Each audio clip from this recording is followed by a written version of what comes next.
Hi guys, je sais que si vous pouviez sortir de vos écrans pour me gifler right now parce que ça fait 4 mois que j'ai pas posté de vidéo, vous le ferez, ok? Don't worry, je sais.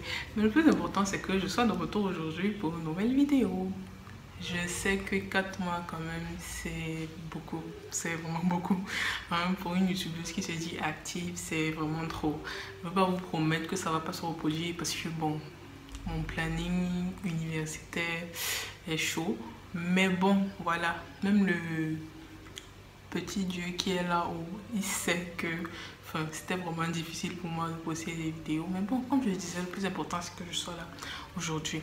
Alors récemment c'était Mental Health Awareness Month, je crois. Et oui, il m'est venu à l'idée de faire cette vidéo. En fait, aujourd'hui, on va parler d'un sujet important, comme à l'accoutumée. Et ce sujet sera la santé mentale en Afrique. Comme d'habitude, il faut que je me focalise sur notre communauté ici, enfin, nous ici en Afrique noire. Peut-être on va faire quelques allusions à l'Amérique noire. Mais bon, la vidéo aujourd'hui sera focalisée sur nous ici, comment on perçoit la santé mentale, pourquoi est-ce qu'on a encore autant de problèmes à aborder ce problème en fait, voilà, répétition mais bon. Voilà, alors, il va de soi qu'on a définir la santé mentale. Qu'est-ce que c'est que la santé mentale? Selon l'OMS, la santé mentale est un état de bien-être qui nous permet de faire face aux difficultés dites normales de la vie. Donc, ouais, en fait, c'est comme une force intérieure. Comment tu te portes intérieurement pour faire face à X ou Z ou n'importe quelle situation. Donc voilà. Saviez-vous que celui qu'on appelait le père de la gynécologie moderne, J. Marion Sims, expérimentait sur des femmes noires sans anesthésie? C'est-à-dire que avant d'établir toutes ces théories, ces lois, il capturait des femmes noires esclaves et les emmenait dans la nuit dans son laboratoire où il expérimentait sur elles sans anesthésie. Ça veut dire quoi? Enfin, autrement dit, les femmes noires étaient ses cobayes. Pourquoi je vous parle de ça en fait? Parce que pour moi, c'est de là que vient l'idée. Parce qu'il y a cette idée-là, il y a ce cliché-là qui veut que les Noirs soient plus résistants que les autres groupes. Je ne veux pas dire race, mais bon. Cette idée qui veut que les Noirs soient plus résistants, soient plus endurants que les autres groupes. Et ce cliché, en fait, nous porte beaucoup préjudice. Surtout dans le secteur médical aujourd'hui. Il y a plein de témoignages. On peut prendre le témoignage de Serena Williams qui a été victime, qui a été presque victime d'une embolie pulmonaire durant sa grossesse parce que les médecins ont cru non, c'est Serena Williams, elle est forte et tout, elle peut endurer. Et sur Twitter, une fois j'avais vu un thread, il y avait que des femmes noires qui se plaignaient. Il y en a une qui a raconté que en fait elle a été renversée par un bus. Et à l'hôpital, ils lui ont donné de l'ibuprofène et ils lui ont dit de rentrer chez elle à la maison. C'est vraiment fucked up. C'est vraiment fucked up. Donc, on retrouve ça partout aujourd'hui. Ça me rappelle aussi le cas de Naomi Musenga en France. Enfin, quand elle passe son appel, plein de gens ont spéculé que, comme l'infirmière, je ne sais pas qui était à l'autre bout du fil, a reconnu son accent. Elle s'est dit, bon, c'est une noire, on peut bien la faire attendre et tout. Bref, vous voyez un peu l'idée. Donc, comme je disais, en fait, pour moi, ce cliché-là, c'est la genèse de tous nos problèmes aujourd'hui avec la santé mentale. Parce que santé mentale et santé physique sont un peu intrinsèquement liés. Donc, on peut pas dire que ça n'a pas eu un impact quelconque sur le problème qu'on a aujourd'hui avec la santé mentale. Pourquoi j'ai décidé de me focaliser aujourd'hui sur l'Afrique noire? Parce que vraiment, les personnes qui ne sont pas en bonne santé mentale sont peut-être défaillants, on va dire ça comme ça, sont vraiment délaissés pour compte. Concernant les causes, qu'est-ce qui peut causer une santé mentale fragile ici en Afrique noire? On dénote des cas extrêmes. Comme exemple, une femme ou plusieurs femmes qui a été victime de viol durant la guerre. Parce qu'on sait que le viol dans certains pays comme la RDC, le Tchad, la Centrafrique et autres est très souvent utilisé comme arme de guerre. Donc qu'est-ce qui se passe? Imaginez une femme qui a été victime de ça. Disons qui a perdu sa famille et plein d'autres trucs. Qu'est-ce qui se passe? Forcément, sa santé mentale se fragilise de plus en plus. Et s'il n'y a personne pour la prendre en charge, ça devient compliqué. Pourquoi? Parce qu'elle entre dans un cercle infernal et il n'y a vraiment personne pour la prendre en charge, comme je disais. Et elle est donc abandonnée à elle-même. Chez les jeunes, on peut dénoter plusieurs autres causes comme l'injustice socio-économique, la pauvreté, le manque de logis, peut-être l'abus de substances, peut-être, je dis beaucoup peut-être, l'abus de substances comme la drogue ou le sirop pour la toux dont les gens abusent et tout ça. Donc, les jeunes sont dans la rue, c'est principalement à cause du chômage. Donc, selon moi, pas de chômage, pas de santé mentale, fragile. Simple maths. Donc, ouais, c'est un peu ça. Les gens font face à plein d'autres barrières. Quand tu te retrouves avec un problème avec ta santé mentale, oui, mais maintenant, comment tu le résous? Ils font face à des difficultés pour résoudre ces problèmes. Pourquoi? Ça peut être pour le manque de moyens financiers, l'absence de prise en charge par l'État, l'absence des hôpitaux psychiatriques. Prenez une ville comme Yaoundé. Au Cameroun, l'un des seuls hôpitaux psychiatriques se trouve à Yaoundé. L'autre à Douala peut-être. Allez dans les zones rurales, vous n'en trouverez aucun. Peut-être des individus qui se dévouent pour prendre soin de la santé mentale de leurs concitoyens. D'ailleurs, j'ai regardé un documentaire dessus, un homme vraiment très inspirant au Togo. C'était vraiment inspirant. Je vais mettre le lien dans la description. Donc ouais, il y a cette absence de prise en charge par l'État, absence des hôpitaux. J'ai vu des statistiques où dans une ville, vous pouvez voir un médecin peut-être pour 2 millions de personnes dans une ville. Donc c'est vraiment assez grave.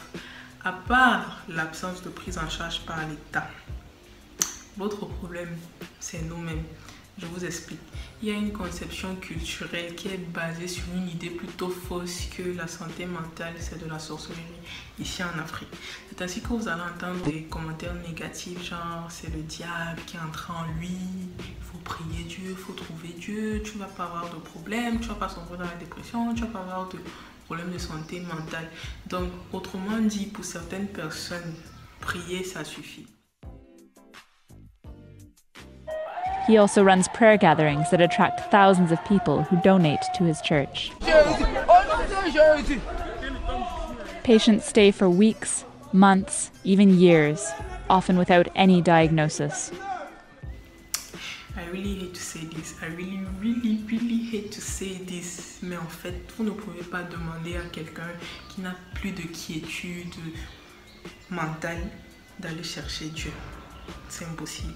Je vous explique pourquoi. Parce que pour moi, en fait, pour pouvoir trouver Dieu, pour pouvoir entendre la voix de Dieu, il faut une certaine sérénité que quelqu'un qui a des problèmes avec sa santé mentale aura du mal à trouver. Donc, la personne n'est plus dans son état normal. Donc, je ne vois pas pourquoi vous pouvez lui demander d'aller prier, en fait. Pour moi, c'est ça. C'est pas que on ne croit pas en la puissance de Dieu ou autre chose, mais vraiment, faut faire face à ça. Faut reconnaître que des fois, pas des fois, faut reconnaître que il faut aller à l'hôpital. Si ça va mal, aller à l'hôpital. En fait, Dieu n'est pas fou quand il nous envoie des docteurs ou bien des médecins, des psychiatres pour prendre soin de nous. C'est à travers eux que Dieu se manifeste. Donc, aller vers eux ne veut pas dire que on sous-estime la puissance de Dieu. Pas du tout. Il faut que ça cesse en Afrique parce que c'est la cause, c'est la cause principale. Et nos problèmes avec la santé mentale, les malades abandonnés à eux-mêmes. Pourquoi? Parce que la famille se dit que c'est une malédiction. La famille se dit que leur maladie c'est une malédiction, ou bien c'est dû à la sorcellerie. Vraiment, c'est pas normal. Dans la ville de Yaoundé, vous voyez des malades longer la rue, ils dorment dehors et tout. Et nous, en tant que société, quel est notre rôle? Nous devons nous pas prendre soin de ces personnes-là, en fait. Question rhétorique. Et en fait, ce qui est le plus énervant, c'est que même quand ces malades sont pris en charge, ils sont pris en charge dans des conditions vraiment pitoyables. Vous allez les voir peut-être rattachés à des chaînes, reliés à des arbres.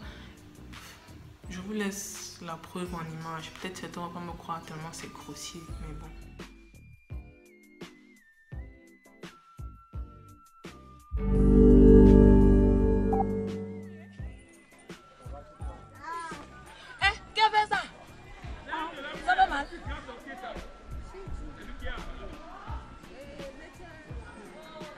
Many of these people have mental illnesses. Their desperate families have left them here because they have nowhere else to turn. Daily prayers are their only treatment.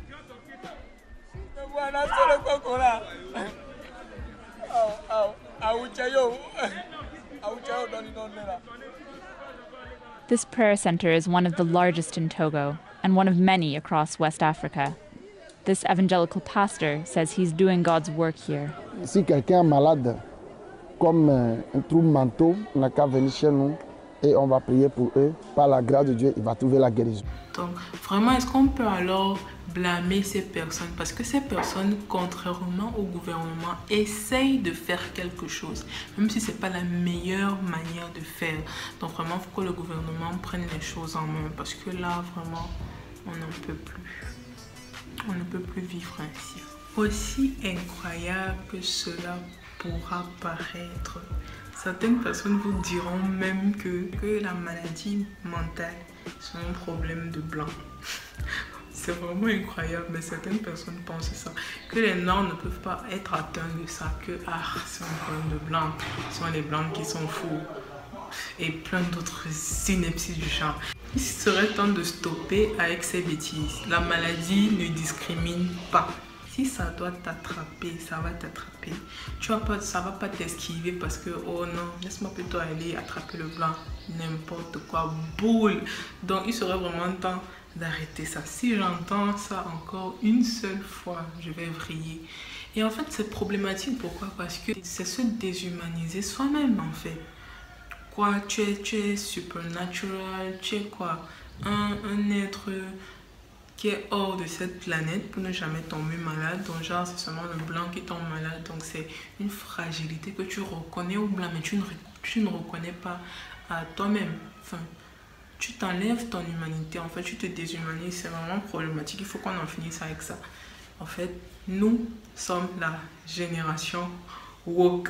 Notez bien que je mets woke entre guillemets parce que on a choisi d'être woke. Donc assumons les conséquences, qu'on n'entende plus jamais ces inepties là selon lesquelles les blancs, ce sont seulement les blancs qui peuvent avoir des problèmes de santé mentale, alors que on est plus endurant que les autres, ou encore que non, c'est une histoire de sorcellerie. Vraiment c'est vraiment un era of change. On devrait faire les choses plus différemment que la génération qui nous a précédés. Donc voilà ce que j'avais à dire pour aujourd'hui. Cette vidéo touche à sa fin. J'espère que elle vous aura plu, parce que 4 mois d'absence quand même, si la vidéo ne vous plaît pas, ça ne sert à rien.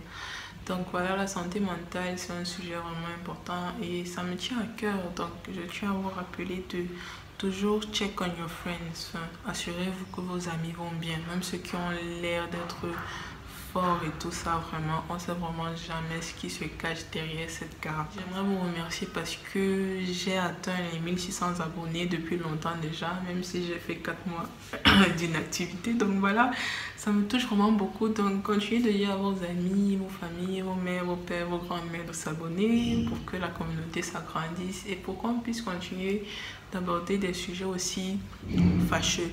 Donc voilà, bisous.